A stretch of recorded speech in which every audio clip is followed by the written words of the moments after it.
फ़ौज़ु बिल्लाहि मिनश्शैतानिर्रजीम बिस्मिल्लाहिर्रहमानिर्रहीम ला तब्दीला लिकलिमातिल्लाह आमन्तु बिल्लाहि सदक़ल्लाहु मौलाना अज़ीम। बारगाह रिसालत में मोहब्बत से दरूद व सलाम का नज़राना पेश करिए। सल्लल्लाहु अलैहि व आलिहि व अस्हाबिहि सल्लल्लाहु अलैहि वसल्लम सलातों व सलामन अलैका या रसूलल्लाह अलैका सलातु व तस्लीम। आज की ये अज़ीम शान महफ़िल दस्तारबंदी के ताल्लुक़ से मुनक़्क़िद की गई है। अज़ीज़म आसिफ रदा सल्लल्लाहु मौला ताला ने जो कुरान पाक मुकम्मल हिफ्ज़ किया, इसी वजह से उनके सर पे ये नूरानी ताज रखा गया है जो आप अपनी आँखों से देख रहे हैं। दुआ करें अल्लाह पाक नज़रे बद से बचाए, क्योंकि देखने में छोटा ही मालूम पड़ा है ना बच्चा, और है भी छोटा ही, घंटे का घंटा ही है। तो अब लोग ये देख के हैरत में पड़ते हैं, यार ये जरा से बच्चे ने कुरान पाक हिफ्ज़ कर लिया। तो कुछ लोग तो मोहब्बत में भी कह सकते हैं और कुछ जलन में भी कह सकते हैं। तो इसलिए दुआ करना चाहिए कि नज़र बद, बुरी नज़र से बचाएं। बुरी नज़र इतनी ख़तरनाक होती है कि आका ने इरशाद फरमाया कि नज़र बद जो है, नज़र का लगना हक है, तो बुरी नज़र बद जानवर को हांडी में पहुंचा देती है और आदमी को कब्र में पहुंचा देती है। पहाड़ के भी टुकड़े हो जाते हैं नज़र बद से। तो इससे बचने की भी दुआ करते रहना चाहिए।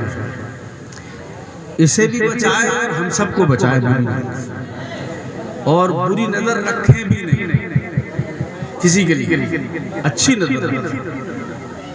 अल्लाह पाक सुनने से ज़्यादा अमल की तौफीक अता फरमाए। देर से प्रोग्राम शुरू हुआ, तब तो ये कभी का ख़त्म हो जाना चाहिए था। ना प्रोग्राम पहले हुआ ना खाना पहले हुआ, तो इसलिए कोई लंबी चौड़ी तकरीर करने का वक्त तो नहीं है। मगर हाँ, ये इनको अथर को जल्दी आना चाहिए और सेटिंग पहले करना चाहिए थी। प्रोग्राम यही था कि मगरिब के फ़ौरन बाद प्रोग्राम शुरू हो जाएगा। हाँ, तो वरना वैसे जल्दी आ गया, मजबूरी हो गई। खैर, देर आए दुरुस्त आए, थोड़ी देर सुनने के लिए तैयार है आप लोग? रात भर ये तो बेचैन बजा सुबह से बहुत तकलीफ सुनता है, बहुत दिनों से नहीं सुनी है। थोड़ी देर में पता लग जाएगा कितनी देर सुनी है। बहुत बैठे हुए ये इल्म दीन और तालीम कुरान की बरकत है जो आप देख रहे हैं। एक छोटा सा बच्चा हमारे लिए नमूना बन गया,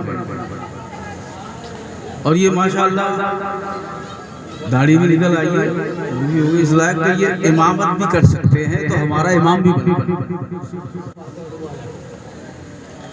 और कारी साहब ने अभी दुआ की थी और तवज्जो भी दिलाई थी, और मैं भी ये तवज्जो दिलाऊंगा कि हिफ्ज़ कुरान तो हो गया, लेकिन आलिम दीन ज़रूर बनाना है। कितनी परेशानियां आए, कितनी मुश्किलों का सामना करना पड़े, मगर वो मुश्किलें परेशानियां दूर हो जाती हैं, वक्त गुजर जाता है। तो अभी वक्त है इसके लिए कि इसको मुकम्मल आलिम दीन बनाएं और अच्छी दरसगाह में तालीम हासिल करने के लिए छोड़ दिया, और इससे 7-8 साल तक बात ही न की, न कोई लालच किया जाएगा हमें काम कराना है या कुछ कराना है। और 7 साल के अंदर इंशाअल्लाह ताला ये शानदार आलिम दीन बन जाएगा। और जब एक आलिम दीन बन जाएगा तो फिर बाहर आ जाएगा। ये लोग समझ नहीं पाते हैं इल्म दीन की बरकत क्या है, तालीम कुरान की बरकत क्या है। और बहुत से लोग तो बिला वजह कुछ पढ़े लिखे भी नहीं, और मुकाबला करते हैं बड़े बड़े, बराबरी करते हैं बड़े लिखे, बराबरी ही नहीं बल्कि आगे बढ़ते हैं इल्म वालों से। जबकि हदीस पाक में मेरे आका ने इरशाद फरमाया, सुना दूं दो जुमले हैं, खैरुकुम मन तअल्लमल कुरान व अल्लमहु। तुम में बेहतर वो लोग हैं, तुम में बेहतर वो है। कौन है बेहतर? जो कुरान सीखता है। सीखने से मतलब हिफ्ज नहीं, रटता नहीं है, बल्कि कुरान सीखता है। जैसा कि कारी साहब ने भी बताया, सीखना कुरान हिफ्ज करना, ये रटना ही तो है, सीखना नहीं है ये। तो हदीस में आका फरमाते तुम में बेहतर वो है जो कुरान सीखता है। एक तो बात ये हो गई, और दूसरी बात वही कुरान सीखा हुआ दूसरों को सिखाता है। तो बेहतर कौन है? जो कुरान सीखे और दूसरों को सिखाए। अब तुम अपने मुंह मिट्ठू बनो कि मैं बेहतर हूँ, मैं बेहतर हूँ, कि मेरे कोठी बंगले हैं, मेरी गाड़ियां हैं, फैक्ट्रियां हैं, मालदार हूँ, जमीन है, जायदाद है, कारोबार है, मैं कोई उनसे कम हूँ। तो यूं समझिए तो हदीस पाक से आका अलैहिस्सलाम के फरमान का मुकाबला हो गया। आका तो फरमा तुम में बेहतर वो है जो कुरान सीखे और दूसरों को सिखाए। तो जो बेहतर बन गया तुमने किस कहाँ सीखा और कहाँ सिखाया? तो ये आका अलैहिस्सलाम का फरमान ज़हन में रहे।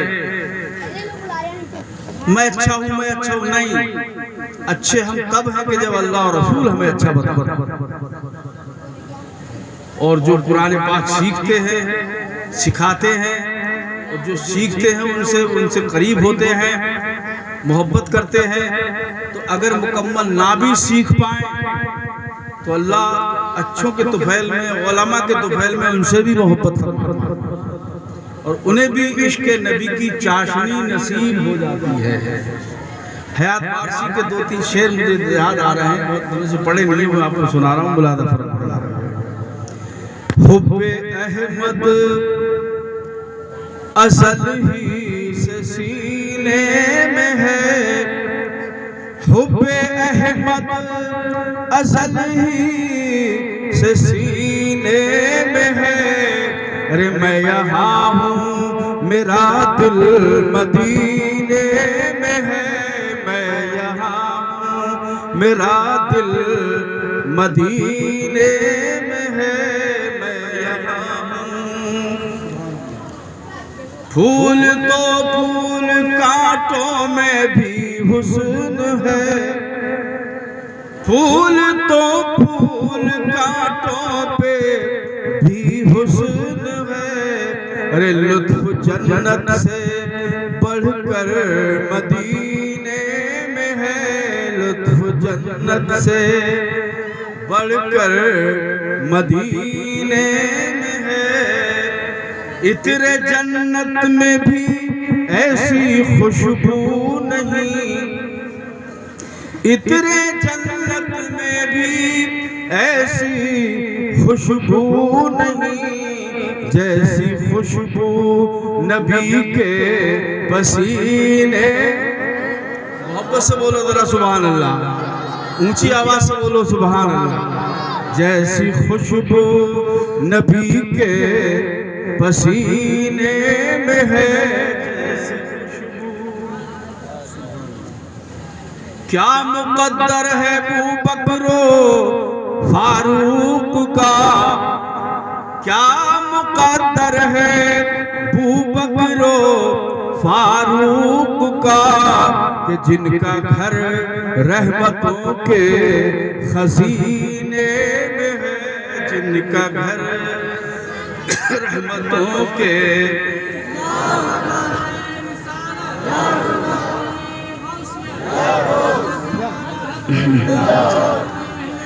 और उनका मक्ता भी सुनिए। मौत लाई हयात नई जिंदगी, मौत लाई हयात अब नई जिंदगी, ये मजा मेरे मर मर के जीने में है, ये मजा मेरे मर मर के जीने में है। अब हाफिज़ कुरान, कारी कुरान, आलिम कुरान की क्या शान होगी वो इस हदीस से समझ। आका अलैहिस्सलातु वस्सलाम इरशाद फरमाते हैं, मन क़रा अल कुरान अमिला बिमा फी, जिसने कुरान पढ़ा और उस पर अमल किया, जो कुरान में है, जो कुरान में है उस पर अमल भी किया। उल्बिसा वालिदाहु ताजन यौमल क़ियामह, तो उसके माँ बाप को क़यामत के दिन नूरी ताज पहनाया जाएगा। वो इतना रोशन होगा कि सूरज से भी ज्यादा चमकता होगा। शर्त देख ली आपने, ये तो सुन के खुश हो जाएंगे कि ताज मिलेगा पहनने। अब बात सुनिए, जब हाफिज जी के अब्बा अम्मा को इतना बड़ा मकाम मिलेगा तो फिर हाफिज जी की क्या शान होगी? वो तो ज्यादा और खुश होंगे कि हमारा मकाम तो और भी ऊंचा होगा। मगर इसमें शर्तें सुनिए आपने, इन्हीं दो तीन जुमलों में शर्तें देखिए आप। कुरान पढ़ा और जो कुरान में है उस पे अमल किया, ये शर्त हो गई नहीं अमल, खाली रटना नहीं। कुरान पढ़ा और उस पे अमल किया, जो कुरान में है, कुरान में है नमाज कायम करो, कुरान में है ज़कात अदा करो, कुरान में है फरीज़ाए हज अदा करो, कुरान में है माह रमजान के मुकम्मल रोजे रखो, कुरान में है माँ बाप की खिदमत करो, कुरान में है बड़ों का अदब व एहतराम करो। ये सारी बातें जब हैं और इन पर जब अमल होगा उसके बाद फरमाया गया, उल्बिसा वालिदाहु ताजन यौमल क़ियामह, तो क़यामत के दिन उसके माँ बाप को नूरी ताज पहनाया जाएगा। अगर उसने इस पे अमल किया है तो फिर फैज माँ बाप को पूछे कि ताज पहनने को मिलेगा। और जब कुरान इसने हिफ्ज़ किया है, अमल ये कर रहा है, ताज माँ बाप को पहनने को मिले, तो अब खुद अंदाजा लगाइए कि कारी कुरान, हाफिज़ कुरान, आलिम दीन का क्या मकाम होगा। वो भी अभी आपने हदीस पाक की रोशनी में समाअत फरमाया कि क़यामत में उनका क्या मकाम होगा, उनका क्या दर्जा होगा। उलमाए रब्बानीयीन के ताल्लुक से बताया गया है, क़यामत के दिन नूरी मिंबर लगाया जाएगा जिस पे अंबिया किराम तशरीफ फरमा हो, और मिंबर के नीचे बराबर से नूरानी कुर्सियां लगाई जाएंगी। तो वो कुर्सियों में कौन बैठेंगे? सेठ बैठेंगे, नेता बैठेंगे, लेता देता बैठेंगे। उन कुर्सियों में अंबिया के बराबर में नीचे किसको बिठाया जाएगा? मालदारों को, पैसे वालों को, दौलत वालों को नहीं। हदीस पाक में बताया गया है उन कुर्सियों पे उलमाए किराम, ताकि जो नबी ने फरमाया दुनिया देखे कि ये उलमा अंबिया के वारिस हैं। तो जहां उलमा होंगे, अंबिया होंगे, वही उनके, ये उनका मकाम होगा, ये उनकी शान। मगर ये शर्त है कि अमल जरूरी, अमल जरूरी। तो जो कुरान में है उस पर अमल करे तो उसके माँ बाप को नूरी ताज पहनने को मिलेगा। तो अब ये नूरी ताज के हकदार हो गए। कोशिश करें कि हमारा बच्चा दीनदार बने, नमाजी भी बने, बेनमाजियों के साथ ना रहे, बेअमलों के साथ ना रहे, क्योंकि सोबत का असर पड़ता है। अगर गलतों की सोबत नसीब हो गई तो पढ़े लिखों को भी बेकार कर देती। इसलिए ऐसों की सोबत इख्तियार की जाए जिससे हमारा मुस्तकबिल चमक जाए, आखिरत हमारी संवर जाए और दुनिया में रह कर हम अपने अल्लाह और रसूल को राजी करें। ऐसों की सोबत इख्तियार की जाए तो उससे फायदा अपना को भी पहुंचेगा और माँ बाप को भी पहुंचेगा और फिर घर वालों को भी पहुंचेगा। मुख्तलिफ रिवायतें हैं कि एक हाफिज के ताल्लुक से बताया गया है कि वो अगर बाअमल है तो अपने खानदान में से 70 लोगों की शफाअत करेगा। हुज्जाज किराम के बारे में जिसका हज मकबूल हो गया वो 400 की शफाअत करेगा। सुभान मगर हज मकबूल हो गया होता। तो ये हाफिज, कारी और हाजी की शान है कि इतने इतने लोगों की शफाअत करेंगे गिनती से। मगर आलिम दीन अगर बाअमल है तो उसके ताल्लुक से तो मेरे आका फरमाते हो तो जितनों को चाहेगा अपने साथ में जन्नत में लेकर, बगैर गिनती के जन्नत में लेके जाएगा।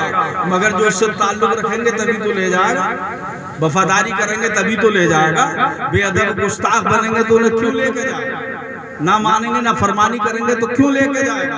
हाँ, अगर वो अल्लाह और रसूल के खिलाफ बोल रहा है तो आप उसे रोक सकते हैं, टोक सकते हैं, उसका कदम पकड़ सकते हैं। मगर ये मैं बता रहा हूँ, हदीस पाक में ऐसा नहीं है।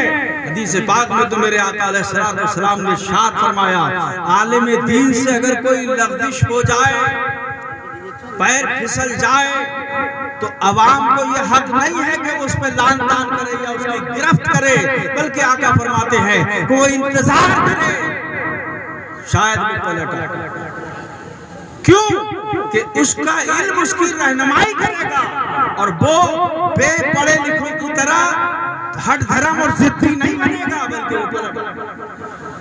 इसलिए उसकी गिरफ्त ना करो। हमने देखा है, आपने भी देखा होगा, बड़े बड़े जलसे होते हैं, उनमें मुकर्रिरीन खिताब फरमाते हैं, दौरान गुफ्तगू सबक़तुल लिसानी में लग़ज़िश हो जाती है, फिसलन हो जाती है, बड़े बड़े उलमा फिसल जाते हैं बोलने में, तो मिंबर पे जो जिम्मेदार लोग होते हैं फौरन बोल पड़ते हैं, ये गलत कह दिया आपने, ये गलत कह दिया आपने, इसमें तौबा लाजिम है, इस पे कलमा पढ़ना लाजिम है। अगर ऐसा जुमला है इसमें कलमा पढ़ना है तो फौरन कलमा पढ़ो, तौबा लाजिम है तो फौरन तौबा करो, और कुफरिया कलमा निकल गया तो तौबा करके निकाह दोहराना पड़ेगा। अगर बाअमल आलिम दीन है और उसके पास इल्म है तो फिर वो उनकी बुराई नहीं मानता, उनकी इस्लाह को कबूल करता है और फौरन बरसने मिंबर कलमा भी पढ़ता है, तौबा भी कर लेता है। इससे पता चला मेरे आका ने फरमाया तुम उसकी गिरफ्त मत करो, बल्कि इंतजार करो उसके। आज तो मियाँ हर जिसे देखो इल्ला माशाअल्लाह ताक में लगा हुआ है, खामियां तलाश करने में है। वो नहीं तो उसके बच्चों को देखो, बच्चों को नहीं तो बच्चों को देखो, ताक में लगा हुआ है। तो ये खामियां तलाश करना खतरे में डाल देगा। खामियां तलाश मत करो। मौलाना रूम रहमतुल्लाह ताला अलैह 800 साल पहले अपने एक शेर में मफ़हूम हदीस बयान कर गए। वो कहते हैं, शेर सुना दूं मैं आपको, सुना दूं, फारसी में है, दुरूद शरीफ पढ़ने लगे सल्लल्लाहु ताला अलैहि वसल्लम, सलातो व सलाम अलैका या रसूलल्लाह। चूं खुदा ख्वाहत के पर्दा कस दर्द, चूं खुदा ख्वाहत के पर्दा कस दर्द, तो मैल शंदर तानाए पाका कुनद। अल्लाह अपने ऊपर नहीं लेता, अल्लाह जिसको रुसवा करना चाहता है, जलील करना चाहता है, बर्बाद करना चाहता है, हलाक करना चाहता है, तो उसे अच्छे लोगों की ऐब जोई में लगा देता है, अच्छे लोगों की खामियां तलाश करने में लगा देता है, अच्छे लोगों की बुराइयां बयान करने में लगा देता है, तब उसे जलील कर देता है, रुसवा कर देता है। तो रुसवाई से बचना है, अच्छों की ऐब जोई में मत लगो, उनकी खामियां मत देखो, बल्कि उनकी खूबियां देखना चाहिए।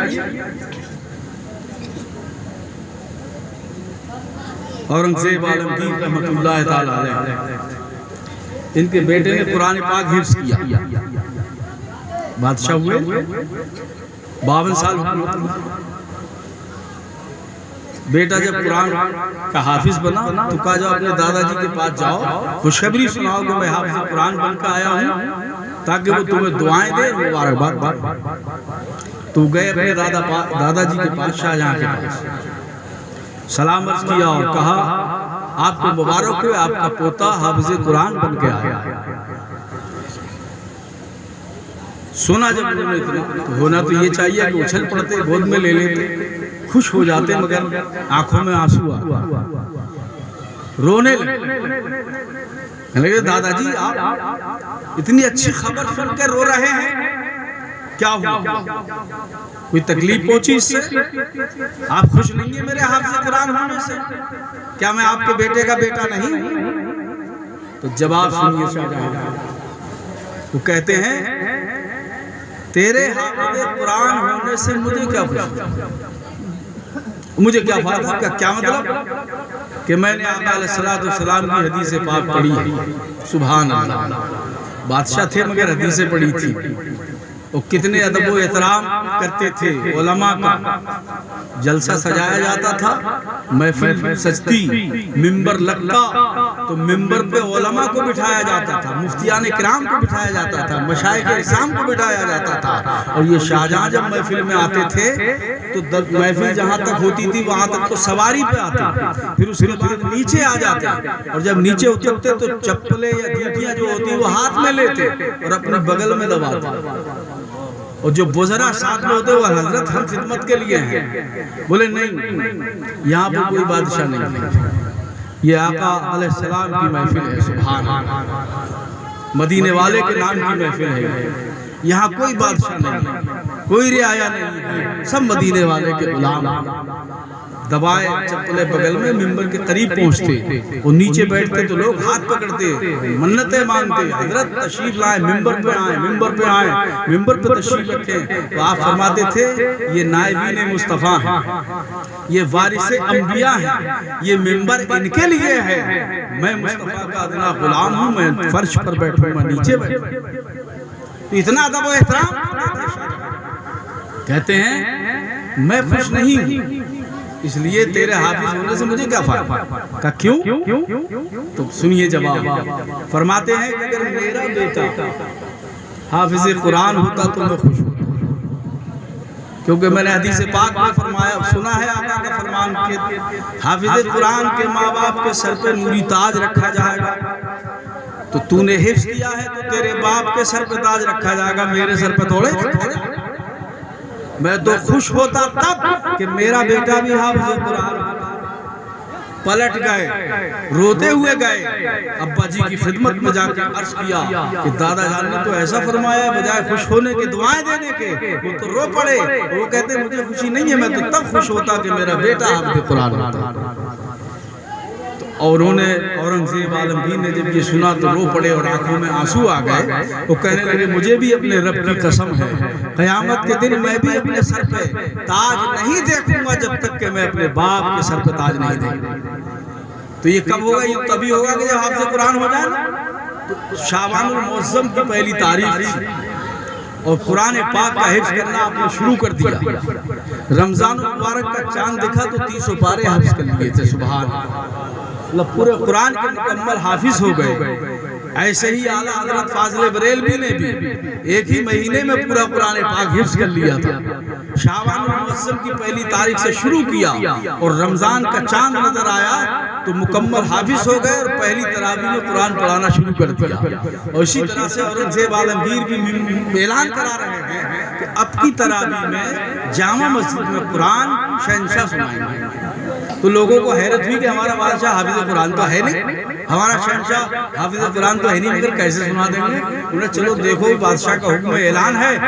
मस्जिद भर गई, मुसल्ले पे पहुंच गए पहली बार जिंदगी में, और मुसल्ले पे पहुंचे, नमाज से फारिग हो गए थे, फिर तरावी शुरू हुई। तो पहली रकत हो गई, दूसरी रकत में पीछे से किसी ने लुकमा दे दिया, आपने लुकमा नहीं लिया, फिर पढ़ा तो फिर लुकमा दिया, कई बार लुकमा दिया, 2 रकते पर मुश्किल अदा की गई, सलाम फेरा, फौरन खड़े हो गए, आलिम जलाल में आए और कहा कि किसने लुकमा दिया है? मैं सही पढ़ रहा था, गलत लुकमा दिया, मैंने सही पढ़ा, गलत लुकमा दिया।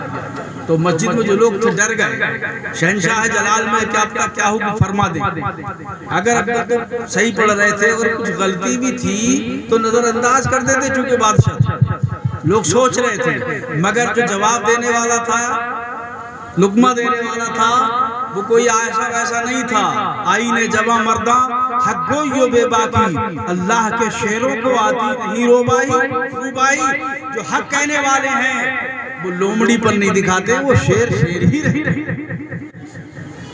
तीसरी बार जब बादशाह ने ललकारा तो वो खड़े हो गए सामने, कब मैंने दिया कि तुमने लुकमा गलत दिया, कि ना मैंने लुकमा सही दिया, कि तुमने लुकमा गलत दिया, मैंने सही दिया, तुम गलत पढ़ रहे थे, मैं सही पढ़ रहा था। बहस होने लगी दोनों में। बादशाह जलाल में आ गया। लोगों ने कहा अभी 2 रखते हुए 20 बाकी 18 बाकी हैं और तय नहीं हुआ मसला, तो पता नहीं क्या होगा। इसलिए कुरान की बात है, कुरान ही से हल करा। नुस्खा उठाओ कुरान का, देख लो जैसे पढ़ा। नुस्खा उठाया, कुरान का वहीं रखा हुआ था, पढ़ा तो वैसे ही निकला जैसे बादशाह ने पढ़ा। तूने कहा मियाँ सही है कि ना, मैं नहीं मानूंगा। दूसरा नुस्खा मंगाया गया, उसमें ही वैसे ही निकला जैसे बादशाह ने पढ़ा। मुख्तसर ये कि 8 कुरान पाक के नुस्खे जमा कर लिए और सबको लेके पढ़ा गया। तो 5 में वैसा था जैसे बादशाह ने पढ़ा और 3 में वैसा था जैसे उसे फकीर ने लुकमा दिया। तो लोगों ने कहा मियाँ अब भी मान जाओ, हार गए तुम ना, उधर 5 है तुम्हारी तरफ 3 है, इलेक्शन हो गया। तो बात फकीर का जवाब सुनिए, मियाँ यहाँ 4-5 की बात नहीं है, इलेक्शन नहीं है, ये हक और बातिल की बात, सच्चाई और झूठाई की बात है, ये कुरानी फैसला है। ये 8 के 8 बादशाह की तरफ हो जाए मैं तब भी नहीं मानता, मैंने लुकमा सही दिया है, इन्होंने गलत। तो बादशाह मजबूर हो गए। तो पूछने लगे मैं ये बताओ आपने कौन सा कुरान देखा है, कहाँ देख के पढ़ा है? जो मैंने 8 नुस्खों में दिखा दिया उसमें 5 मेरी गवाही दे रहे हैं और 3 आपकी। तो कहा मैं तुम्हें भी दिखा दूं जहां मैंने देखा, जहां मैं देख के पढ़ रहा हूँ, दिखाइए। तो फकीर ने अपना फटा हुआ रुमाल उठाया, बादशाह के सर पर डाला और जो ही रुमाल डाला तो सारे हिजाबात उठ गए। सुभान अल्लाह, सारे पर्दे उठ गए और लौहे महफूज जहां कुरान आज भी लिखा हुआ है वो पढ़ने लगे। का पढ़ो शुरू से, और जब पढ़े और उस आयत पर पहुंचे जहां लुकमा दिया था तो बादशाह रुक गया। बोला क्या बात है? बोले हजरत जैसा आपने बताया वैसे ही देख रहा हूं, जैसा आपने बताया वैसे ही देख रहा हूं। तो आपने रुमाल उठा लिया, अब वो पर्दे जो थे फिर पड़ गए और बादशाह ने अपना ताज उठाया, वो फकीर के कदमों में डाल दिया और कहा मियाँ बादशाह आप हैं, मैं आपका गुलाम। आई ने जबा मर्दा हक गोइयो बेबाकी, अल्लाह के शेरों को आती नहीं रूबाही। ये कौन थे? हजरत मुल्ला मुहिबुल्लाह रहमतुल्लाह ताला अलैह, जो मजजूबियत के आलम में रहते थे, आलम जज्म में रहते थे, मगर इतने बड़े कुरान के हाफिज थे कि ये दुनिया के हाफिज ये किताब में लिखा हुआ जो है कागज पे, इसको देख कर पढ़ते हैं, वो लौहे महफूज पे देख कर पढ़ा करते थे। सुभान। उससे पता ये चला कि औरंगजेब आलमगीर रहमतुल्लाह अलैह ने पूरा कुरान हिफ्ज़ किया, किस वजह से? अपने बाप को खुश करने के लिए, इसलिए तो किया था ना। और आपसे कुरान हो गए कि ताकि मुझे भी ताज मिले और मेरे माँ बाप को भी ताज मिले। हमें भी चाहिए कि हम भी कोशिश करें कि हम भी पहने तो हमारे माँ बाप भी पहने, कुछ तो कोशिश करना चाहिए। अल्लाह पाक मुझे और आप सबको अमल की तौफीक अता फरमाए।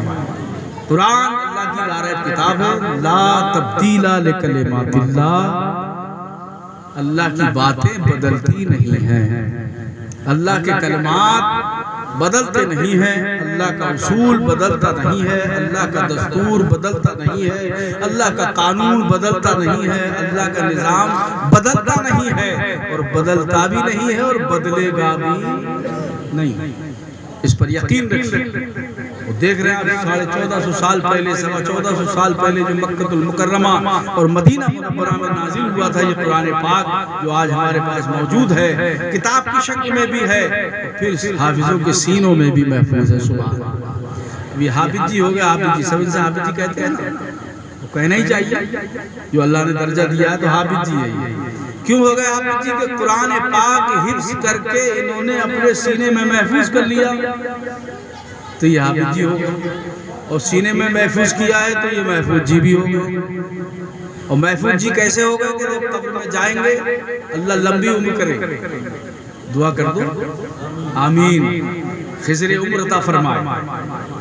ये कहना कि मरेंगे जाएंगे तो ये बद्दुआ नहीं है, मौत का नाम कोई गाली नहीं है। तो लंबी उम्र करे, जब कब्र में जाएंगे तो यहाँ दुनिया में हाफिज जी कहलाए हैं और कब्र में जाके महफूज जी कहलाए, क्योंकि कुरान महफूज करके अपने सीने में ले गए। तो यहाँ इन्होंने कुरान की हिफाजत की सीने में रखकर, और कब्र में जब जाएंगे तो कुरान इनकी हिफाजत। कुरान इनकी हिफाजत करेगा। अब हमारे लिए क्या जरूरी है कि अगर हम हाफिज ना बने, आलिम कुरान ना बने, कारी कुरान ना बने, पूरी उम्र गुजर गई, तबाह हो गई, जिंदगी बर्बाद हो गई, गुनाहों में सारी जिंदगी कट गई, कुछ ना कर पाए, तो कम से कम अब हम इल्म वालों से मोहब्बत करें, उनसे प्यार करें, उनके साथ रहें, उनकी बातें सुने, उनकी बातों पर अमल करें, उनकी संगत में रहें, तो फिर ये संगत ही काम आ जाएगी, दुनिया में भी और कब्र में भी और हश्र में भी इंशाअल्लाह। अल्लाह ताला मुझे और आप सबको अमल की तौफीक अता फरमाए। वमा अलैना इल्ला अल बलाग।